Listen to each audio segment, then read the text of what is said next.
Bonjour, je m'appelle Hélène Laurenceau et je vous souhaite la bienvenue dans la saison 2 de Dyade Podcast. Une dyade, c'est l'ensemble de deux éléments en interaction. Vie pro et vie perso, voilà deux éléments qu'on tente parfois de séparer. Mais choisir son métier, s'épanouir, changer de vie professionnelle ou encore créer son entreprise a forcément un impact sur le reste de notre vie. Dans ce podcast, je m'intéresse aux liens que mes invités entretiennent avec leur travail. Est-ce que faire un métier qu'on aime, qu'on a choisi, qu'on a créé parfois, c'est toujours facile et source de bonheur ? Pour cet épisode de rentrée, je vous emmène à l'école. Gaëlle, c'est ma cousine, et s'il y a bien une personne dans mon entourage qui a le sourire quand elle parle de son métier, c'est elle. Son métier, c'est d'être professeur des écoles en maternelle. Qu'est-ce qui lui plaît ? Comment on fait pour ne pas se lasser année après année ? C'est si cool que ça d'avoir toutes ces vacances scolaires ? Et la relation avec les élèves et leurs parents ? Je vous laisse découvrir son témoignage. Je m'appelle Gaëlle et je suis professeure des écoles en maternelle, puisque j'accueille des tout petits et petites sections. Alors, je me souviens très bien qu'à l'école, quand j'étais moi-même élève à l'école primaire, j'avais très envie de faire ce métier parce que j'aimais beaucoup ma maîtresse. Donc, ça me donnait envie d'être à mon tour enseignante. Mais après, ça m'est un peu passé au collège et au lycée. Il me semble que je voulais plus me diriger vers le métier d'éducatrice. J'ai fait une maîtrise en lettres modernes. C'était une filière où il y avait quand même peu de débouchés. Soit je me dirigeais vers les maisons d'édition, mais je savais que c'était pas simple pour mettre un pied dedans. Il y avait le métier de bibliothécaire, de documentaliste, et il y avait effectivement l'enseignement. Comme je ne savais pas trop vers quelle voie me diriger, je me suis dit que j'allais faire des suppléances. Donc en fait, ce sont des remplacements. Et donc j'ai postulé, j'ai été prise en tant que remplaçante. Encore une fois, j'avais une hésitation entre collège, lycée ou école, je ne savais plus trop. J'ai fait les deux. Donc je me souviens très bien que j'ai commencé au lycée avec une classe de BTS. Ils avaient 2 ans de moins que moi. Le premier jour, je suis arrivée comme d'habitude, en jean, avec mes Converse. Et là, les professeurs pensaient que j'étais une élève. Donc ils m'ont mis à la porte la première fois où j'ai mis les pieds dans la salle des enseignants. Donc le lendemain, j'ai mis plutôt chemise, pantalon un peu plus droit, voilà. Ça s'est très bien passé, c'était une super expérience. Je suis allée ensuite au collège. Voilà, il y avait une bonne ambiance, je m'entendais bien avec les enfants, mais... Et puis, au bout de 2 mois, on m'appelle pour faire un remplacement en maternelle, moyenne et grande section. J'ai eu le cœur qui battait quand même un peu. Je me suis dit, bon allez, on y va, tu voulais essayer, ben voilà, maintenant tu vas y aller. Et le premier jour, révélation quoi.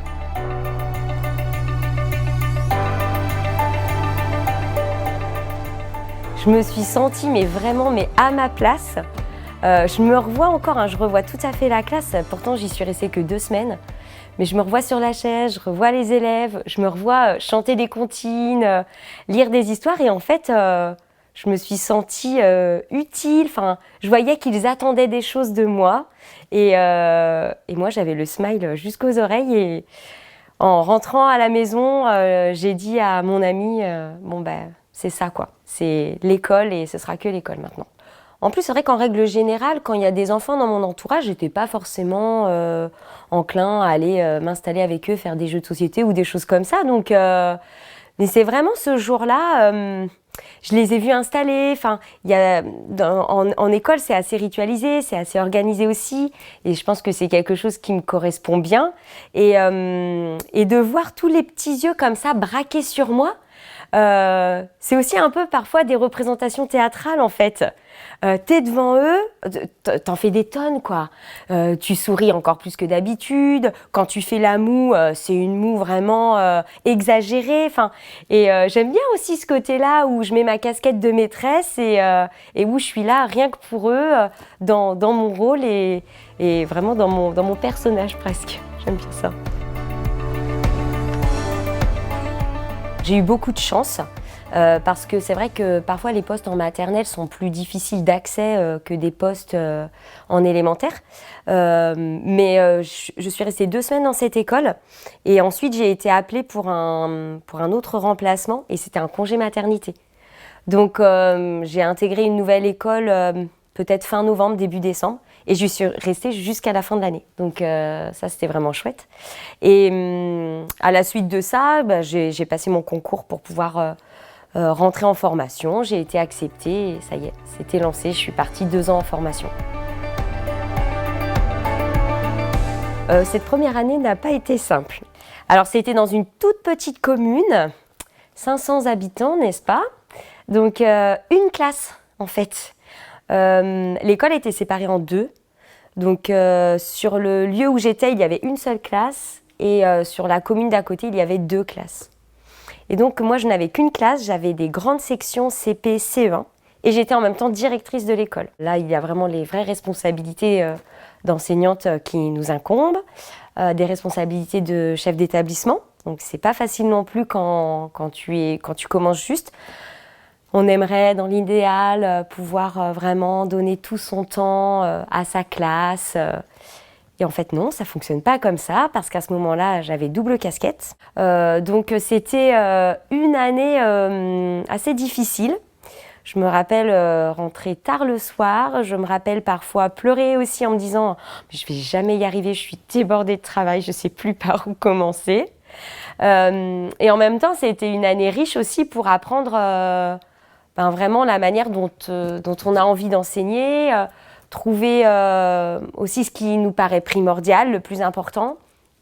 Et puis trouver sa place aussi vis-à-vis des enfants, même si pour moi la gestion de groupe ça n'a jamais été trop compliqué, plutôt été la gestion administrative de la partie direction qui me prenait beaucoup de temps et beaucoup d'énergie. Mais ça n'a duré qu'1 an, puisqu'ensuite j'ai ouvert une classe sur le site de mon école et donc j'ai pu accueillir une collègue.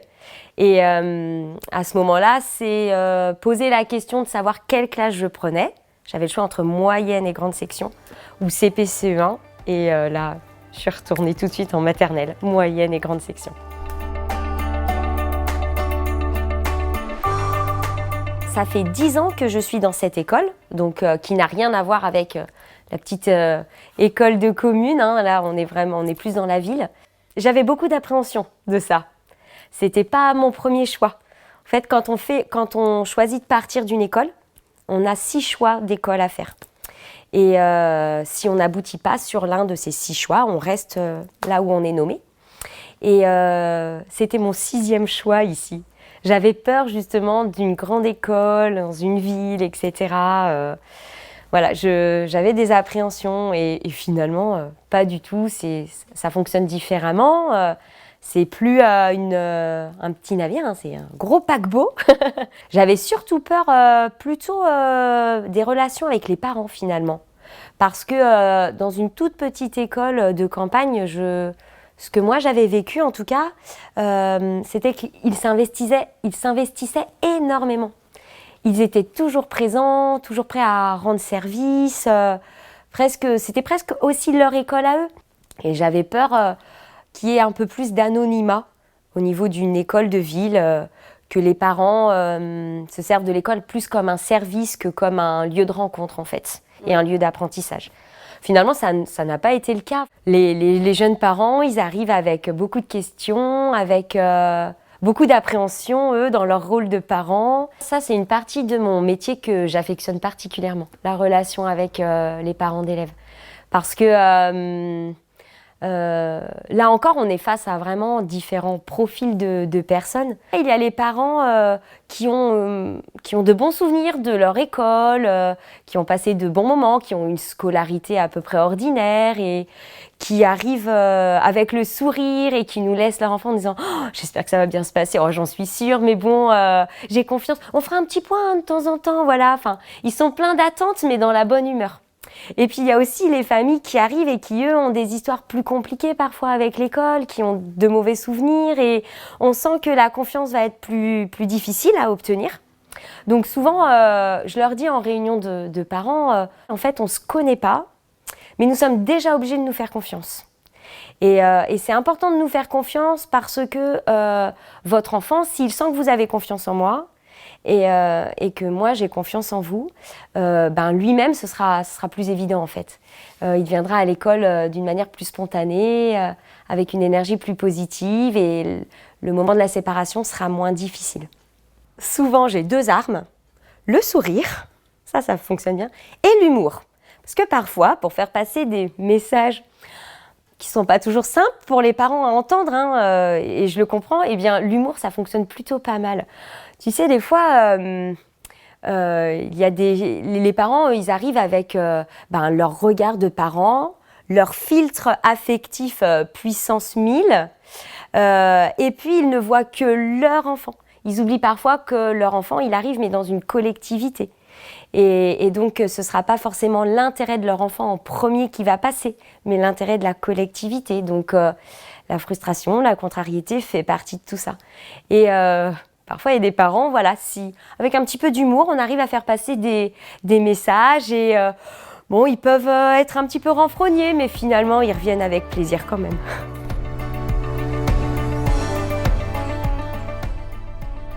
Finalement, pour la plupart de mes élèves se souviendront pas de moi, parce que des souvenirs de 2 ans et demi, 3 ans, enfin on en a peu. Donc ils ne se souviendront pas de moi. Ce que j'aime, c'est qu'ils arrivent bruts, qu'ils arrivent en tant qu'enfants et qu'ils sortent de ma classe en tant qu'élèves. Le plus gros de mon travail, c'est de leur donner envie de revenir en fait. C'est que le matin, ils aient un objectif qui soit celui du plaisir, peu importe après si c'est pour les apprentissages ou si c'est parce qu'ils aiment bien la cantine ou si c'est pour la récréation, jouer avec les copains, c'est trop bien. Peu importe en fait la raison pour laquelle ils ont envie de venir ici, mais je me dis que quand j'ai fait ce travail-là, quand je leur ai donné l'envie de revenir le lendemain matin, une grosse partie de mon travail est faite. Mais souvent, c'est pas le premier jour qu'ils pleurent, les enfants. Parce que c'est tout nouveau, c'est tout chouette, donc youpi, tralala, maman et papa, ils m'ont parlé de l'école toute la journée, ça va être génial. Bon, le lendemain, on y retourne quand même, donc sympa, mais il faudrait peut-être pas trop que ça dure. C'est à partir de ce moment-là où c'est moins drôle pour eux, pour moi aussi, parce que c'est là où les pleurs commencent à arriver. Et je me souviens d'un vendredi, donc on avait commencé l'école le lundi, et le premier vendredi, donc ils avaient fait la semaine complète. Et là, je crois que sur à peu près 21 enfants, il devait y en avoir 2, 3 qui ne pleuraient pas. Et la maman, la dernière maman qui arrive, elle me regarde et elle me fait « Bon courage, merci ». Et là, cet enfant ne pleurait pas, heureusement. Et on s'est regardé avec mon aide maternelle et je savais même pas quoi faire. J'ai dit « Ça pleure partout ». Je sais pas, alors dans ces cas-là, quand je ne sais pas, je chante. Et ça marche. C'est un très bon moyen pour les faire penser à autre chose. Mais les premiers jours, c'est parfois un peu rock'n'roll quand même. Et c'est vrai que septembre, c'est le mois le plus difficile de la petite section. Une fois qu'ils sont un peu plus rodés, bien ça y est. Eux te laissent pas le choix. C'est-à-dire que même si tu as en tête l'organisation du soir, parce qu'il faut que tu ailles récupérer tes enfants à tel endroit, donc il faut que tu te dépêches, ou parce qu'effectivement tu es un petit peu fatigué de la veille, etc. Eux, ils ne te laissent pas le choix. Ils sont là, ils accaparent toute ton attention, toute ton énergie, et finalement, tu oublies très rapidement tout le reste. Enfin, quand je suis là avec eux, je suis là, mais à 200%.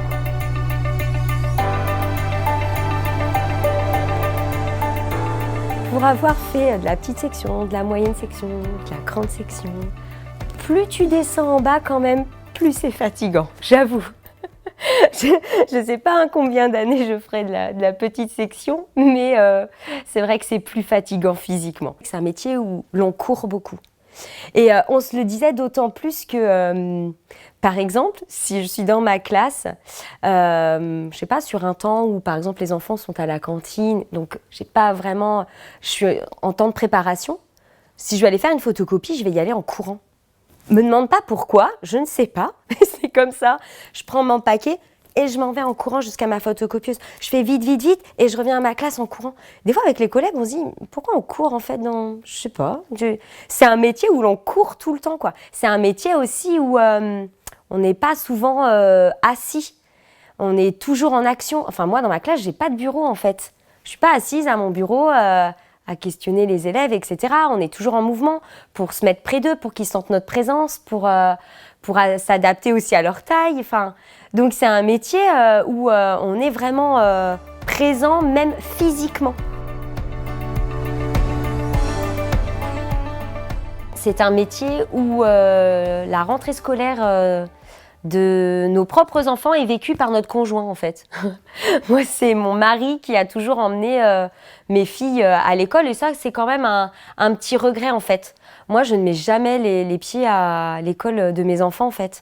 Ni le matin, ni le soir, ni jamais. J'admets, on a plein de vacances.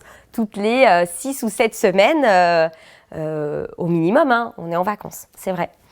Après, quand on est au travail, on est aussi au travail à 200%, quoi. Combien de fois, moi, j'entends mes enfants dire « T'as encore une réunion ? Mais qu'est-ce que tu dis, là, pendant cette réunion ?» Ou alors, des fois, elles me disent « Ben, en fait, quand on va faire les magasins, c'est pas vraiment pour nous, c'est toujours pour ta classe, parce que t'es toujours en train de regarder les trucs pour ta classe. » C'est un travail, on l'a toujours en tête. Enfin, je peux pas passer un week-end sans travailler. Enfin, c'est...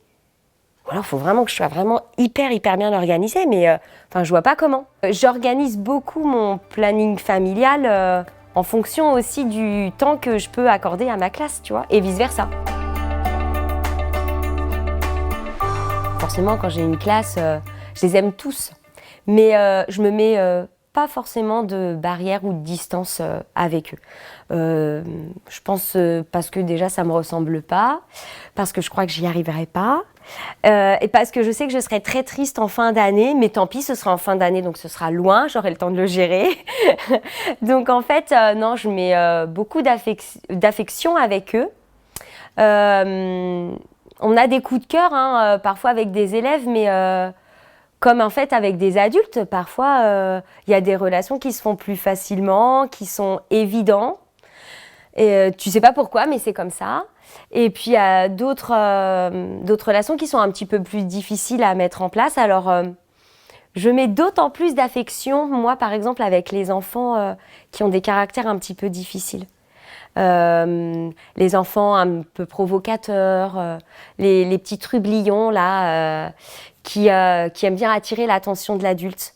Avec ces enfants-là, j'ai une bourse spéciale affection pour eux parce que je pars du principe que plus je vais les entourer de bienveillance, plus je vais les entourer d'affection, plus je vais les rassurer et créer une relation sympa, quoi, pas tout le temps dans le rapport de force parce qu'à cet âge-là, en fait, ça fonctionne pas. Enfin, ils ont besoin de cadres, ils ont besoin de limites, mais aussi, on sait aussi qu'ils ont surtout besoin d'être rassurés. Et voilà, avec les petits loulous comme ça qui bougent bien, je mets encore plus d'affection. Mais c'est vrai qu'en fin d'année, je crois qu'il n'y a pas une seule année où je termine pas en pleurant. Enfin, c'est comme ça, il y a l'émotion qui sort, de se dire ils ont grandi. Et souvent, quand je les revois dans la classe de ma collègue, j'ai un petit pincement en me disant bon, c'est quand même un peu mes élèves, quoi. Enfin, ils sont à toi maintenant, mais ils sont encore un peu à moi. Mais après, voilà, il y a des nouveaux arrivants, des nouveaux petits bouts de chou, et puis finalement, le lien se recrée différemment avec d'autres, et on est aussi contente de voir que les anciens grandissent et grandissent bien surtout.